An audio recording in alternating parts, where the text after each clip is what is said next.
Bien, chers amis, bonjour. Je voudrais, avant de poursuivre, préciser un point qui me paraît important.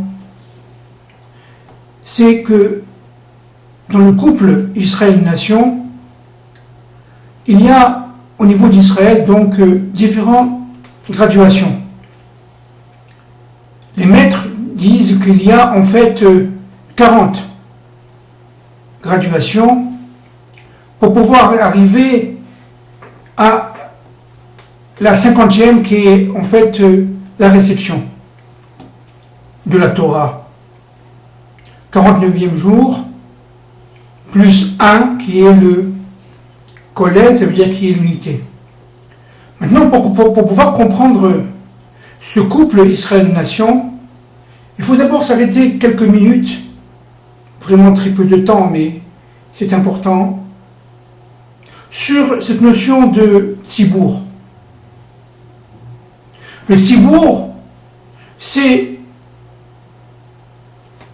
une réalité collective dans laquelle chaque membre a son propre fonctionnement, ses propres intérêts, ses propres dynamiques, sans prendre conscience que cette dynamique est intégrée dans un ensemble, je l'ai déjà dit, dans un tout. Alors ce qui est, encore une fois, nécessaire de saisir, c'est que l'individu, lorsqu'il vit dans sa particularité propre,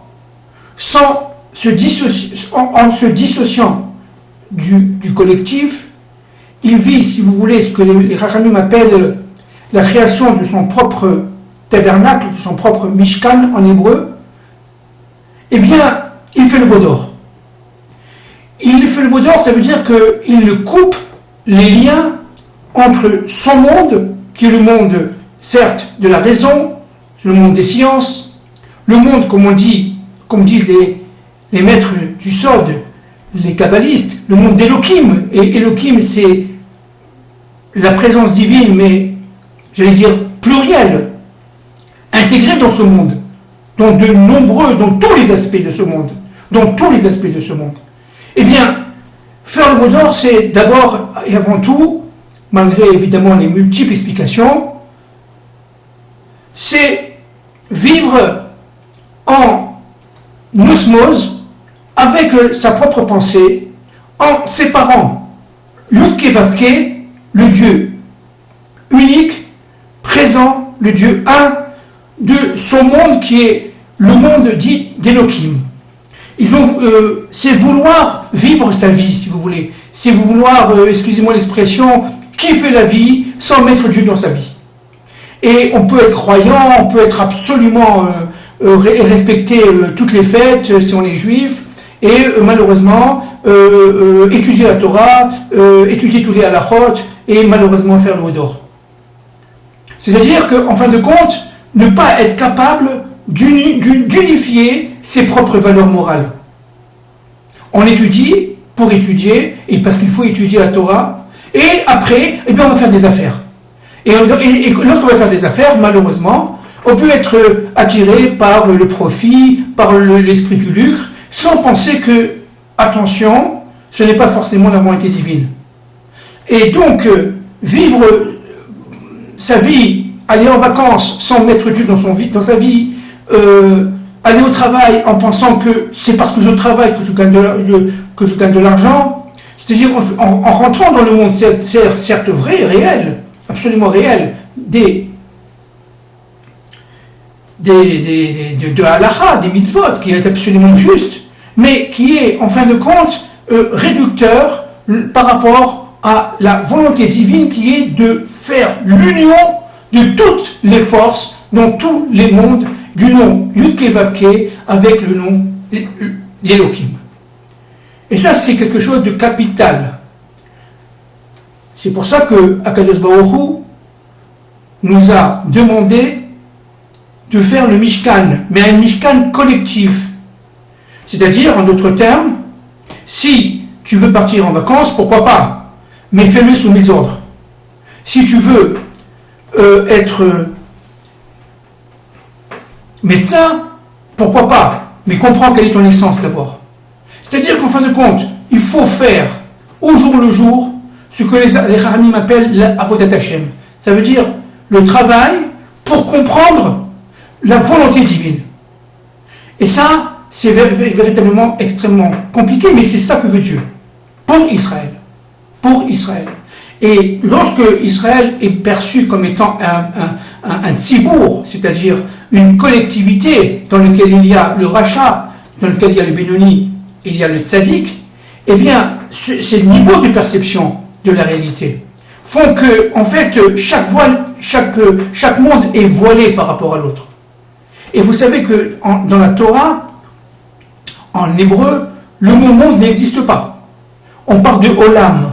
Or, le terme olam signifie voile. La différence entre un tzaddik et un rachat, c'est que, normalement, le rachat voit moins bien que le tzaddik. C'est-à-dire que le monde lui est complètement voilé. La présence de Dieu lui est voilée. Et ça, c'est, si vous voulez, la faute du veau d'or.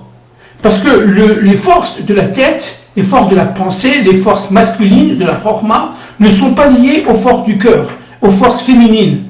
Et donc, à partir de ce moment-là, la scission entre les forces de la pensée et les forces du cœur font que l'être humain ne tient pas, il tombe dans le monde des passions, des plaisirs, des désirs, du lucre, du profit, de l'ultralibéralisme, du capitalisme sauvage, etc., etc. Et c'est exactement le contraire de la volonté divine. Parce que Akadosh Baruch Hu nous donne la possibilité de réussir, mais selon sa volonté, selon son plan, selon la dynamique créatrice qui a été créée, qui a été portée par ce souffle énorme qui s'appelle Bereshit. Bereshit bara Elohim. Bereshit bara Elohim.